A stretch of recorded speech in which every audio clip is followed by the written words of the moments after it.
सगळ्या नागरिकांनी लक्ष द्या।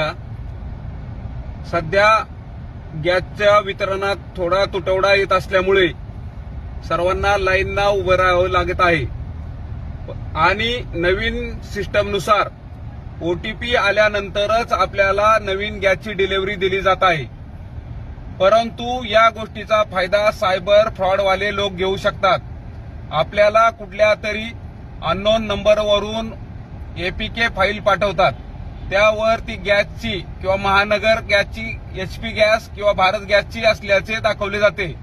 ज्यावेळेस आपण अशी एपीके फाईल ओपन कराल तर तुमचा मोबाईल हॅक होऊन जाईल। तरी कोणी नागरिकांनी अशा येणाऱ्या एपीके फाईल डाउनलोड करू नका। अशी कुठलीही एपीके फाईल कोणतीही गॅस कंपनी पाठवत नाही। आपण स्वतः जाऊन गॅसच्या ठिकाणी बुकिंग करून